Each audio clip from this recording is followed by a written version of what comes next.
Welcome back, everyone. So we've been looking at objects. We've been looking at how useful objects can be. We've looked at different types of collections. We've looked at array lists, and we've looked at hash sets, and we've looked at hash maps. Chapter 7 is kind of a throwback.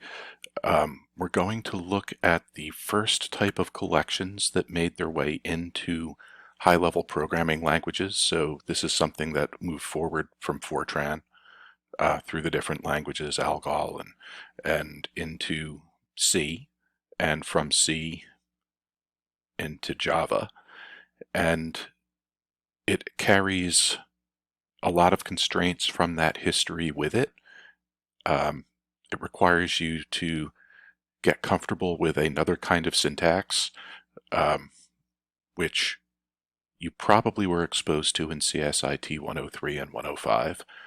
And it requires you to start thinking about your first element being numbered 0 instead of 1.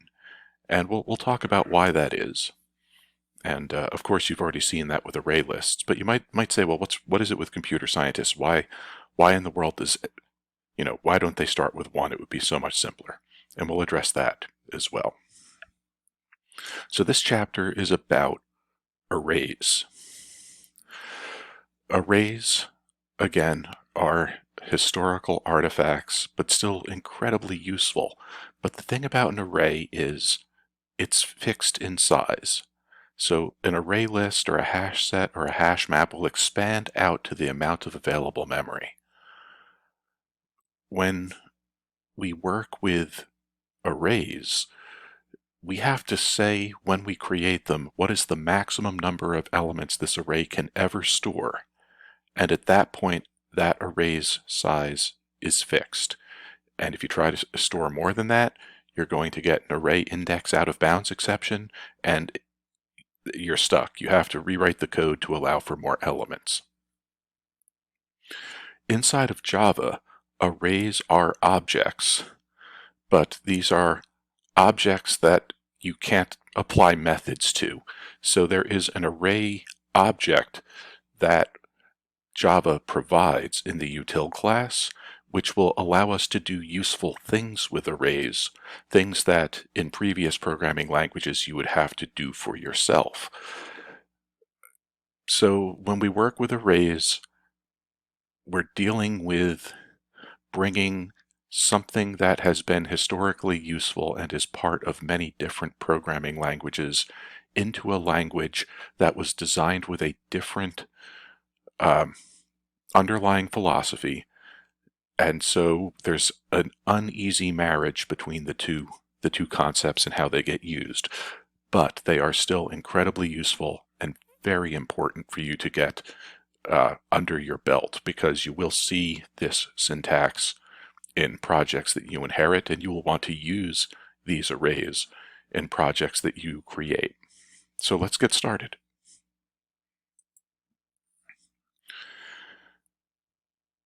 Some collections are indeterminate in nature. We don't know how many things we're going to store. Some collections we can know ahead of time exactly what the maximum number of items that would need to be stored, or the maximum number of slots needs to be before we create the item.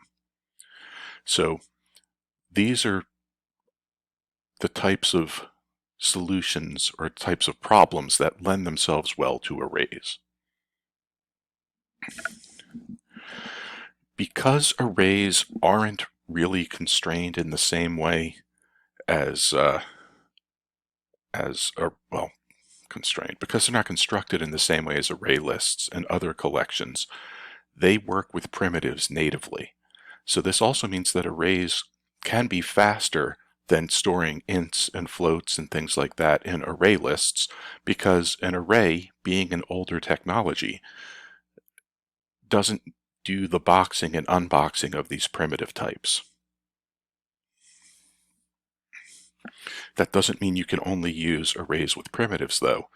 If you're storing objects inside of an array, what you're actually storing are the references to the object, and that object lives somewhere in memory that the Java virtual machine is holding onto for you. So with all that having been said, the example we use in Chapter 7 at the start is this notion of a weblog analyzer. Now, as the years go by, the number of people that have played around with installing their own web server on their own workstation has gone down significantly. And, from 95 to 2005, the web was young, there weren't a lot of public servers. People would actually just download servers and put them on their system just to see how a web server worked. What you might not realize is that a ton of information is being passed back and forth between your web browser and the web server when you go to ask for a page. In fact, let's take a look at what that looks like by opening up the developer toolbar on the Google Chrome browser. Okay, so let's start here in Google Chrome at the Raritan Valley web page. And so it seems like all of this information comes down fairly quickly, and it looks like it's one uniform piece of information. A page that has been assembled, but it's actually made up of many different individual components. And if you already know that from either having done web development or dabbled with HTML and JavaScript, just bear with me for a moment. I'm going to come up here to my my dot menu, and I'm going to look under More Tools, and I'm going to open up the Developer Tools so we can get a sense of what's going on with this web page. Now I can see down here at the bottom that there were a couple of errors. It looks like I have blocked Facebook tracking, so that's showing up as not having loaded.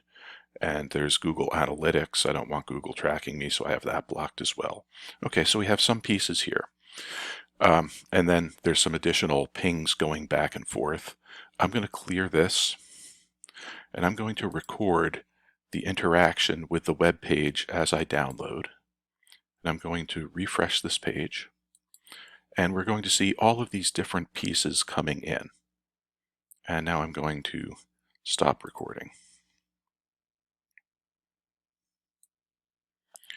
If I make this a little bit wider, this one page has all of these individual files that need to be loaded individually. And so these requests come back and forth from the server to the client. And our client is getting this information, our client here being Google Chrome, but our web server also has this information. And this information gets stored in a text file, which is the web server log. And then either every day or every week or every month, what will happen is the web server administrator has a process on that system which will do what's known as rolling the logs, where they close the log, open up a new file, and then they keep recording data about who's interacting with the system. Then what the web manager should do is should run that log file through an analysis program, which will tell us things like, we have a 304 error here. So a 200 response code means that things worked well. And then some of these elements were not able to be served. And it looks like we don't have anything here that's showing up as a 404, but you may have seen 404 errors before, like there are down here. Status code 404 is file not found. And so you can get information about your website. Other things get tracked as well. What the operating system of the browser that the browser is running on is. So you can figure out if people are coming from Macs or PCs, or you can figure out if they're coming from desktops or mobile. You can see which version of the browser they're using, so you can figure out if you can use newer features of the languages, or if you have to, if your client base has a certain percentage that does not have a browser that can use new features. So you might need to make sure that your content degrades gracefully, so that people that are using these clients that can't do the latest and greatest things still are able to see the information that you're trying to present. So the weblog analyzer project that we're going to do comes from a real-world problem for web server management. But our weblog analyzer is going to look at things in a much simplified manner. I'm going to look just briefly at a web server log from the Apache server, and then we'll go into the project and see how our authors have crafted a simpler version for us to work with. Okay, so after that jump cut, I am inside of the GitHub repository for Elasticsearch under their examples directory. So I'm just going to check their Apache logs, and it says this file is 2.26 megabytes. It's too large. I'm just going to say, please show me the log. And this is a sample log file. So we can see this is one line of information about one file that was asked for from a web server. It came from this IP address